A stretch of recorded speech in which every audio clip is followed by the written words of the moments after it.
literally one line. Do not run! No running!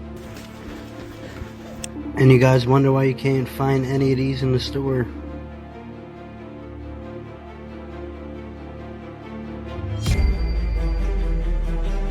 Hey, don't do that, bro. Here. Oh, sorry, go. Go.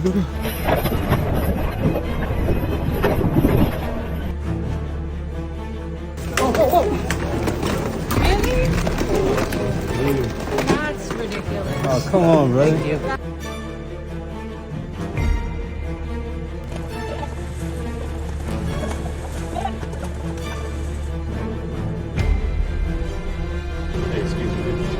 No, get the f out of here, dude. I don't give a dude, you just bought something. I've been here. You just bought something. I've been. Stop! Let go! He's been here since 7 Get your dummy back right now! Pause. Was it you? Oh my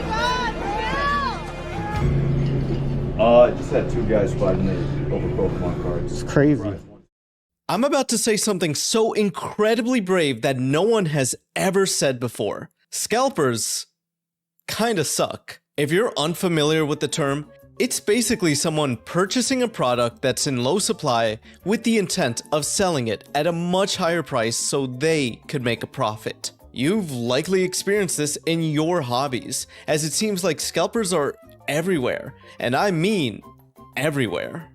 They've actually been around for a really long time, with the first cases dating as far back as 70 BC, with ancient Greek scalpers taking advantage of the high demand to see the first amphitheater. And ever since, you could bet there has been similar activity for events across the globe, from Shakespeare's live performances to even the same theater that held Lincoln's assassination. The way it worked was that scalpers would either hire lots of people to stand at the box office line for them, or they would have insider access to the box office itself, offering to split the proceeds with employees. Jenny Lind was a popular Swedish singer in the mid-19th century, and so when she toured the US in 1851, her fans were so excited to see her perform in person. And even if people weren't fans, this was at a time when there weren't that many celebrities. So if word got out that someone so highly regarded was coming to town, especially one of her talents, it was practically a once-in-a-lifetime event. People were thus more willing to go all out on seats. However, at these shows, the absolute best ones sold out immediately and would be resold by individuals for almost double the price. That's right. They went from only $3 to a whopping $6, which is the equivalent of $247 today. And to make matters worse, there were rumors that Lynn's agents were involved in these markups, damaging her reputation. These types of rumors even affected Charles Dickens. He and his management hated that this was going on, that the morning line was half a mile long, and that they witnessed scalpers arriving to swap places in line with the people they paid to wait there. As Dickens put it, "We are at wit's end how to keep tickets out of the hands of speculators. The young undergraduates of Cambridge have made a representation to Longfellow that they are 500 strong and cannot get one ticket." So here we are over 150 years later, and not much has changed. Well, with the exception that scalping is so much easier nowadays. I'm sure many of you have had to deal with this. Your favorite artist announces a tour. You move your whole schedule to try to get tickets, just to end up in a digital queue, or even worse, a crashed website. And then, before you know it, they're gone. All gone. Your only real option now pretty much being Ticketmaster, keeping our consumer investigators busy. New details today on that massive data breach impacting loads of Ticketmaster customers. Sporting events are big money, and Ticketmaster owns 80% of the market. There's no one who even comes close to Ticketmaster's strength, its reach, its muscle, its ability to sell the volume of tickets that it has to. But when she finally tried to buy a ticket, Ticketmaster gave her an error message. In total, I was waiting for about 5 hours. And you never got one? No. They're not fulfilling their service of getting tickets into the hands of loyal fans. They're going to scalpers, they're going to resellers. Lawmakers also accuse Ticketmaster and its parent company, Live Nation, of misusing its power. The most notable recent example of this is Taylor Swift's Eras Tour, where tickets averaged $204 upon release. There was obviously high demand here, and they sold out instantly. So when they were resold, the average resale price across the board for this tour was $3,801. Now, swap out Swift for any other artist, your favorite performer, and you get the exact same scenario. As I mentioned, technology has made this whole process even more agitating. For a normal person, you're limited in the amount of tickets you could purchase, but scalpers have dozens and dozens of accounts that instantly scoop them up. And if it seems like Ticketmaster isn't doing much to prevent this, that's because they kinda don't have an incentive to. The more these groups sell, the more sales Ticketmaster gets. For example, in the initial sale of a ticket launched at $209.50, they get $25.75. When that same ticket is resold for $400, Ticketmaster receives an additional $76. To be fair, in 2017, they did sue a scalping company for using bots to buy 30,000 Hamilton tickets. However, behind the scenes, it seems like their attitude was a lot different.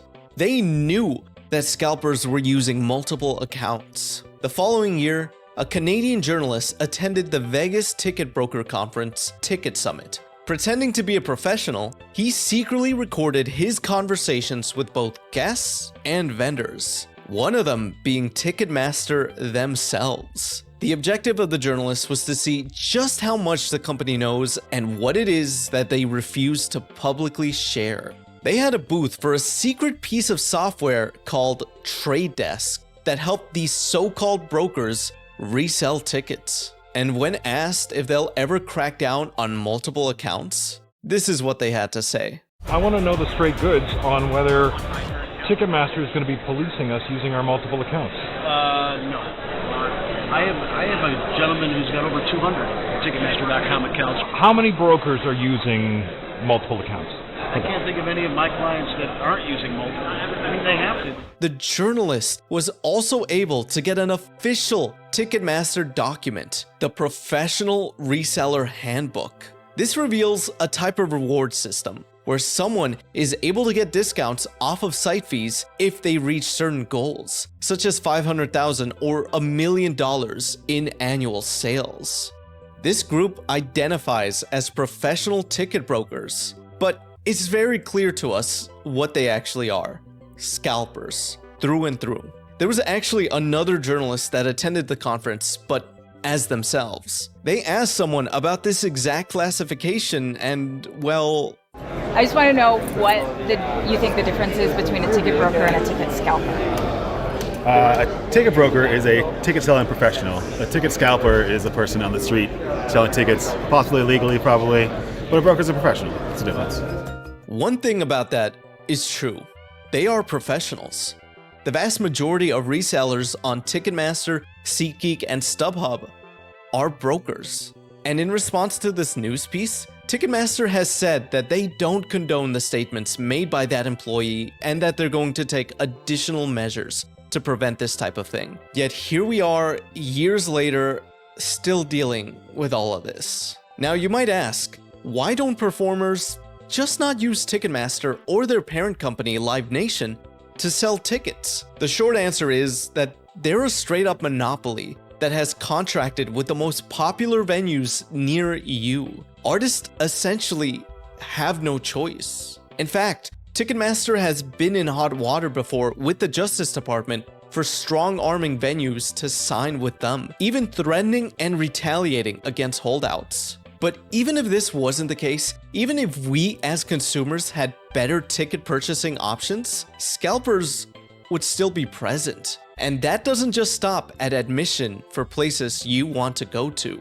A network of scalpers have been hoarding free DMV appointment slots, and they're making money off the scheme. The bad actors got the appointments online by using fake accounts or bots, and they would then sell them at prices between $25 to $250. If there's something that's in demand, you could bet that scalpers will try to take advantage of that, no matter how popular or niche it might be. Just recently, as of this recording, Build-A-Bear released a limited edition $44 Emo Axolotl plush for April Fool's Day. They quickly got snatched up and soon after appeared on eBay, going for as high as $300. And by far, the absolute most ridiculous case of attempted scalping I've ever seen happened back in 2019, at the peak of popularity for the Popeyes chicken sandwich, which would regularly be sold out due to high demand. There were people out there who actually bought a bunch of these and then tried to resell them outside the store and even on Facebook Marketplace. But you want to know something that's always free? Subscribing. If you're enjoying the ride so far, please consider doing that. It really does help out a lot. Thanks, I appreciate it. Now, one of the most notable instances of product scalping came about when the PlayStation 5 was released, as it was incredibly hard for gamers to get their hands on them. It didn't help that the console launched in 2020, so the stock was even more limited due to setbacks caused by the pandemic lockdowns. At one point, this group of people had more inventory than the stores themselves, something that they weren't shy about. A similar story played out around that time when Nvidia and AMD released their brand new line of powerful graphics cards. This was when I was wanting to upgrade my PC. I was so excited when I saw the specs for the 3080, and on launch day, when I tried to order one, the site crashed.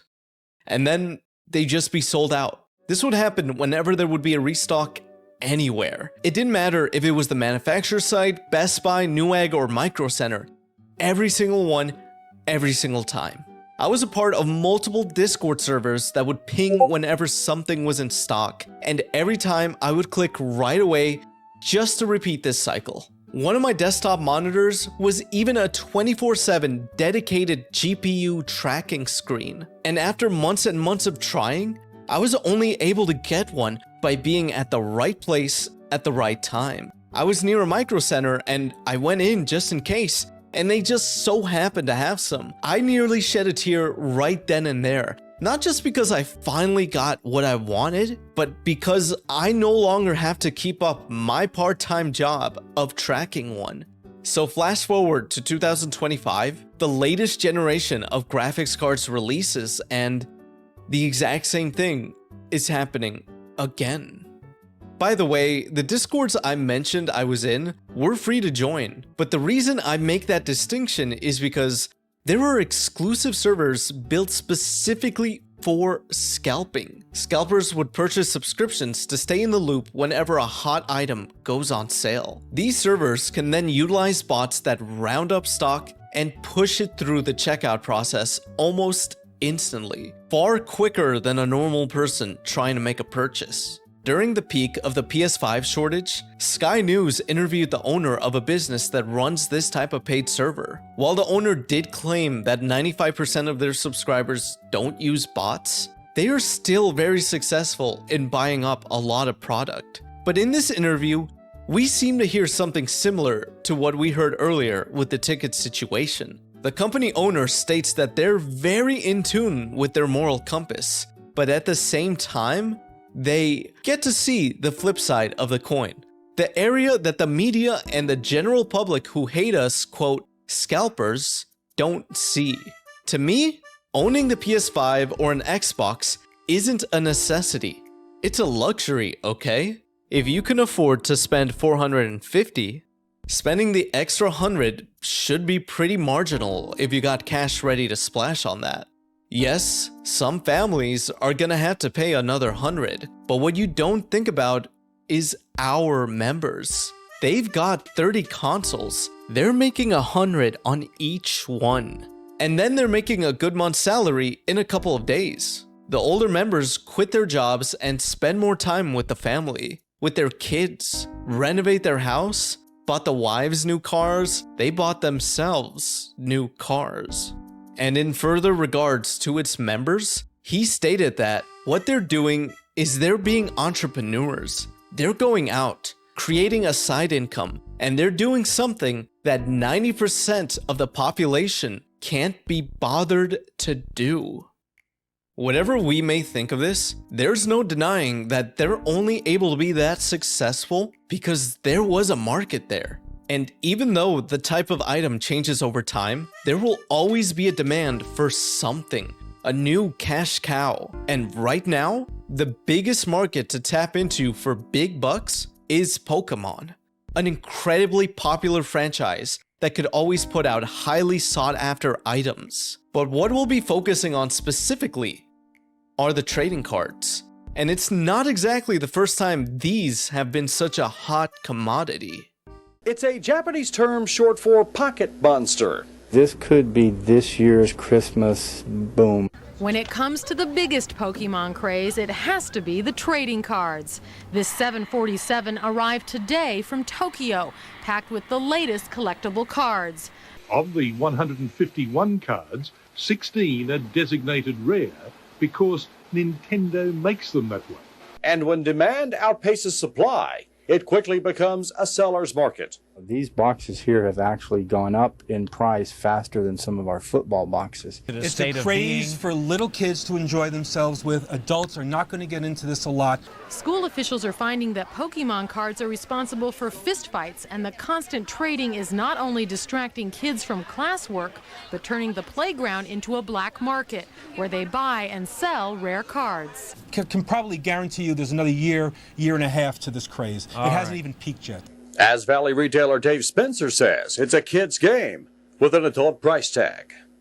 There's no better encapsulation of the current situation than this quote right here, all the way from 1999. Ever since then, the brand has become more and more popular, even becoming the #1 highest grossing franchise in the entire world, with over $147 billion in sales. During the pandemic lockdowns, people had a lot more free time and really dedicated themselves to exploring new hobbies. In this instance, a nostalgic one. On top of that, big YouTubers and streamers would make content around the cards and attach huge price tags to them. This gave a lot more exposure to this side of the franchise, specifically because it reminded people that they could also get the chance to pull a highly valued card themselves. And that momentum has been steady to this day, with Pokemon even releasing a mobile version of the trading card game. This one in particular is what got me sucked into this world, as it made it a lot more accessible. So much so that, as a birthday gift, I received a physical version of my favorite card from the game. But a byproduct of this popularity has been complete and utter chaos. There are tons of videos out there depicting people crowding as soon as store shelves are restocked. It's one thing if every single person here is a fan, but many are just scalpers, literally scooping up as many boxes as they can so they could resell them for a profit. As a result, there have been a lot of altercations during these heated moments. There was even an instance in 2021 where, during an argument at a Target, someone threatened another customer with a gun. Although the dispute was over sports cards, it led to Target and even Walmart stores refusing to sell trading cards in general out of an abundance of caution. And here we are 4 years later, where the hobby is getting another resurgence, and some Target stores are once again not selling cards for the same reason.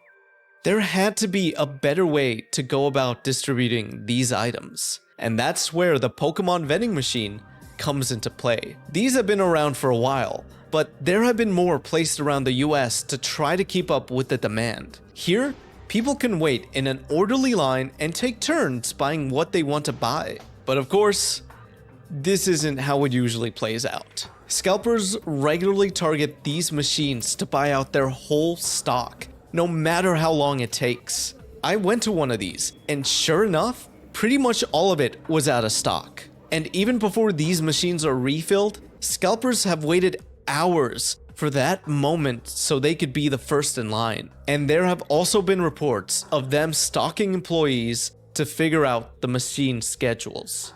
And even when there are limits put in place, they find ways around them. Such as here, where a store employee called police on a scalper that was unplugging and replugging the machine to reset the limits. Additionally, these really didn't prevent altercations from happening. Again, all of this is because of scarcity. There are even instances of store employees stashing away boxes for themselves. There's just simply not enough supply to meet demand. That's caused prices to rise even for official sellers, such as Walmart. And it's even worse for small card shops, who basically have to implement big markups so that they could stay above breaking even. It's hard enough for them to even maintain stock considering their competition. On top of that, they also have to deal with being a prime target for thieves. And in one case in Osaka, Japan, thieves broke into a card shop while employees were still inside. After tying them up, they then asked the employees for advice on which cards were the most valuable so they could take them. And it's not just stores. A grading company was also hit by thieves taking in about $315,000 worth of customer submitted cards. These make headlines, but we should also be shedding some light on the more subtle, darker side of this commodity. For trading cards in particular, what sets them apart from other scalped items is the gambling aspect. It's easy to recall those articles of cards going for millions when you open a pack. At a normal price, if a single purchase costs about $5, there's a chance that you could pull something that's worth maybe not enough to break the news, but certainly way more than what you paid for. It's that unknown potential that's part of the appeal. However, there are people out there that try to outsmart the system. Although the effectiveness of this tactic is controversial, you can get a bunch of packs and weigh them. If any are higher than average, that could be because there are better cards in there. The same can be done to an extent with a metal detector that could reveal the best packs to open. Specifically for Japanese sets, it's actually possible to go even one step further with full-on CT scanning of sealed boxes, so you could check the exact cards inside without ever opening the packaging. All of these methods pose a danger to a regular consumer. If it's practically impossible to get cards from official retailers, they're forced to go to resellers. And if those resellers keep everything that's valuable, then they're only selling duds, essentially scamming desperate customers, taking away their fair shot at high-quality cards. That is far more nefarious than typical scams, such as resealing a box and replacing the cards with juice boxes. Then, there are the live streams on TikTok and whatnot, which is basically a live stream marketplace. There's this thing called rip and ships, where someone buys a pack on stream and the streamer opens it for everyone to see what's inside. The streamer would then send that pack to the buyer. However, there have been multiple instances of dishonest behavior here. One streamer, upon opening a pack, revealed an energy card that had markings on it. The hell? The implication here is that they were resealing packs, and this card was mistakenly left inside. They opened everything off stream and resealed the duds. Therefore, they were only selling off packs that they knew didn't hold much value. There are also cases where the streamer will open a pack and realize through the exposed edges that there's a really good card in it. They'll then subtly move the deck off camera and swap that card with a different one, so they could keep the valuable one. This can also be done by not having the new deck in focus and swapping it out for one that's already been opened. It truly does seem that no matter what route you take to get cards, there will be someone there trying to take advantage of you. There was even a report of an alleged card printing factory employee somehow stealing the most valuable cards from the Fusion Strike series and trying to sell them to a card shop. There was no way this person was able to get this many prized cards without them either being fake or stolen. So the shop reported them directly to the Pokemon Company, which resulted in an investigation where law enforcement was called in and all of the cards were retrieved. Upon hearing this story, fans thought that this was a reason why the pull rates for good cards in this series weren't that good. However, the Pokemon Company claims that there was no indication that any products were affected. Then there's the most egregious example of MJ Holdings, the largest North American distributor of trading cards. They own a company called GT Collectibles, which was caught selling Pokemon cards on the Walmart marketplace at 3 times what they should be going for. For further clarification, the distributor gets the product from the Pokemon Company itself, and is supposed to then distribute that to stores to supply them with more inventory to meet the demand. But by selling their stock themselves, they're skipping that step to covertly rake in as much cash for themselves as possible. All of this just makes it so much harder for people to maintain this hobby and even more difficult for someone to enter it.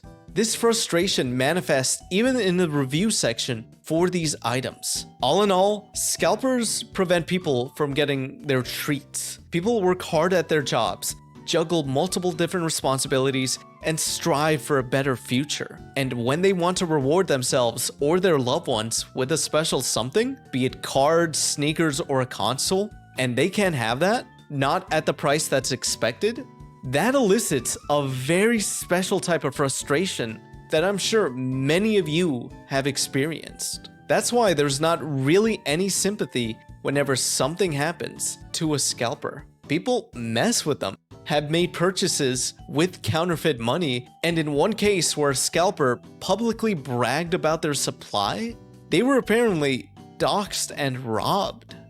Everything I've talked about so far is just a cycle that gets worse the longer it goes on. There has to be more change to prevent the headaches they bring upon us. Fortunately, actions have been put in motion. Many stores now have limits to how much a single customer can buy, and at some places, they can only be accessed behind the counter. Those Pokemon vending machines now have text stating that loitering is not allowed. Costco now has security overlooking the card sections to enforce the purchase limit and to further prevent altercations. They also have lined up carts that were put together with a maximum number of permitted boxes. Smaller stores have resorted to removing the plastic from boxes, and some even draw on them too.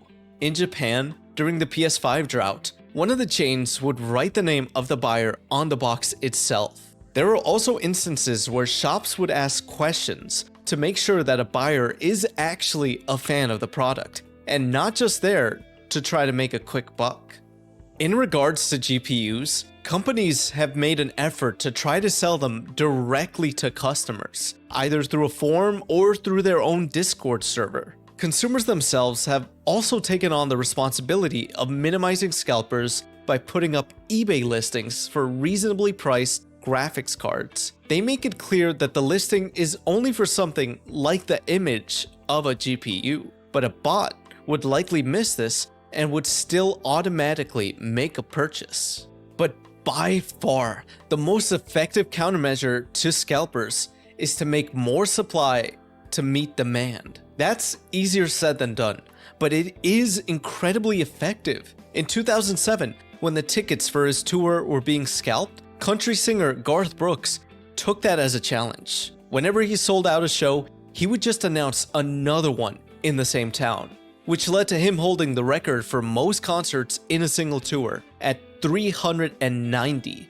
This also resulted in scalpers either losing money or reselling the tickets at the price they paid. Additionally, Sony eventually did catch up with the PS5 demand and essentially forced scalpers to sell their supply at a loss. Then there's Pokemon, which is once again the highest grossing media franchise ever and still struggles to keep up with card demand. However, they did put out a statement that struck fear in the hearts of scalpers. They are working on increasing supply by printing out more cards as quickly as they can.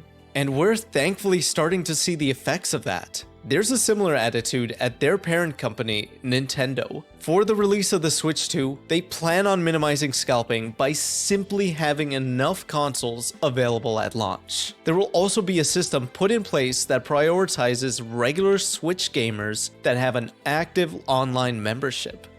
There are also legislative methods that can be implemented. Unfortunately, there's a long history of this not really working out on a large scale. New York has, on multiple instances over the past 100 years, tried to crack down on scalping at every step of the process. On the federal level, the 2016 Better Online Ticket Sales Act has not really been effective, as it's only really been utilized once. There have also been multiple instances where performers such as Pearl Jam have appeared before Congress to try to get some motion on this issue. All the members of Pearl Jam remember what it's like to be young and not have a lot of money. It is well known in our industry that some portion of the service charges Ticketmaster collects on its sale of tickets is distributed back to the promoters and the venues. It is this incestuous relationship and the lack of any national competition for Ticketmaster that has created the situation we're dealing with today. As a result, our band, which is concerned about keeping the price of its tickets low, will almost always be in conflict with Ticketmaster, which has every incentive to try to find ways to increase the price of the ticket it sells. But despite it all seeming like an uphill battle, there have been minor wins in this fight. In Italy, the government combated Colosseum ticket scalping by attaching a person's name to the ticket itself. They'd have to present a valid identification document alongside their ticket to be allowed in. And while I was doing research for this video, they fined ticket agencies 20 million euros for hoarding tickets and reselling them at exorbitant prices. And returning to the DMV scalping situation, there is a positive ongoing effort to criminalize the act. And then there's us. As much as we might want something, and I know it's not always an option, the best course of action is to just not buy from scalpers. These are our hobbies, things we care about, and we can't let them take advantage of that. Don't let them work in the shadows. Be vocal. Keep on complaining online. Even complain to your local elected officials. And if possible, wait out these scalpers, because they need us much more than we need them. Please, feel free to let me know your experiences down in the comments. And thanks for watching.